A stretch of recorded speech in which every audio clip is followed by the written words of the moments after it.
What would have to change for you to work one day less every week, not 10 years from now, and not only after you reach a retirement number? Meet Alex. Alex brings home $5,000 a month and needs $3,200 for essential costs. Assume, only for this example, 5 equal paid workdays. A 4-day schedule reduces take-home pay to $4,000. That is a $1,000 drop. Now here is the mistake. $3,200 divided by 5 is $640. That is 1 weekday's share of Alex's essential costs. It is not automatically the price of taking Friday off. After the change, Alex has $800 of margin. If Alex protects a $600 monthly safety floor, $200 remains. To preserve the old $1,800 margin, Alex needs a $1,000 freedom gap covered. You do not need a retirement number to ask for more time. You need to know whether your cash flow can survive the schedule you want. Blueprint 1. The first reason people cannot work less yet is simple. They have never priced the version of life they are trying to buy. Most people begin with a distant question. How much would I need to retire? That question can be useful later, but it is too large to guide a decision about one weekday. The nearer question is this. If your work changes next month, what happens to your cash flow next month? Start with 4 numbers. First, projected take-home pay after the schedule change. Second, essential monthly costs. The costs that protect housing, food, transportation needed for income, basic insurance, minimum obligations, and the people who depend on you. Third, any monthly benefit cost change. Fourth, the minimum margin you refuse to give up. That might fund irregular expenses, rebuilding cash, high-cost debt repayment, or a basic savings contribution. It is not a number the internet can choose for you. Put them into one formula. Freedom gap equals essential costs plus your chosen minimum margin plus any benefit cost change minus projected lower work take-home pay minus reliable net replacement income.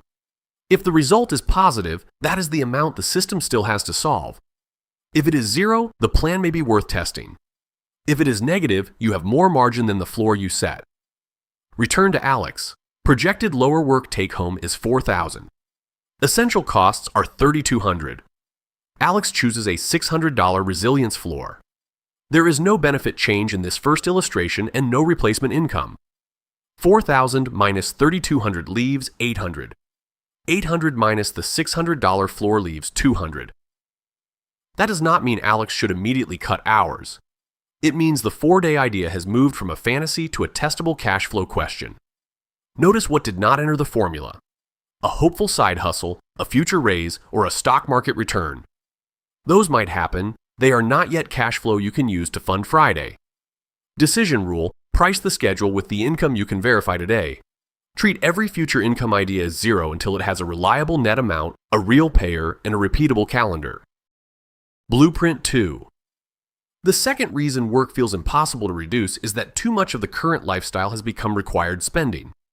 This is not an argument that every expense is irresponsible. Housing, family care, debt payments, health needs, location, and transportation can be real constraints. The point is to stop calling every recurring outflow fixed before you have tested it.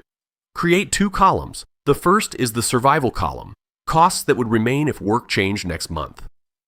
The second is the commitment column, recurring costs you have agreed to but could change, pause, renegotiate, replace, or decline before changing your schedule. The freedom number is not your entire current lifestyle. It is the minimum reliable system that still protects your life and your next decision. Suppose Alex finds $200 of recurring commitments that are genuinely optional for the next 6 months. Alex does not pretend that rent, food, or insurance disappeared. Alex simply stops treating a reversible commitment as permanent. Now required spending falls from $3,200 to $3,000. With projected $4,000 take-home pay, the post-change margin becomes $1,000. Against the same $600 floor, Alex now has $400 of slack. That is not a victory because the number is smaller. It is a victory because the lower schedule needs less luck to work. There is another reason this matters. Every dollar of required spending creates a permanent claim on future work. A payment you make automatically can be harmless when income is stable, but it becomes a time commitment when you want fewer hours. So do not ask only, "Can I afford this today?" Ask, "Does this cost require future work I may not want to do?" Decision rule. Before looking for more income, identify every recurring cost that would still exist on a 4-day schedule. Only count a reduction when the cost will actually disappear or fall before the schedule changes. Blueprint 3. Lower costs can reduce the freedom gap. But sometimes the gap remains. Then the answer is not find passive income. The answer is to build a replacement engine with a real net output. Replacement income can come from many places: a negotiated project, a recurring contract, seasonal work, a small business with repeat customers, an existing rental arrangement, or a change in the way you are paid. The source matters less than the test. Is the income reliable enough to appear in the formula? For Alex, imagine a recurring project has already produced 3 completed monthly payments. After taxes and direct costs, the amount that reaches Alex's system is $300 per month. Only now does Alex count it. $4,000 of lower work take-home plus $300 of verified net replacement income equals $4,300. Minus $3,000 of required spending, that leaves $1,300 of margin.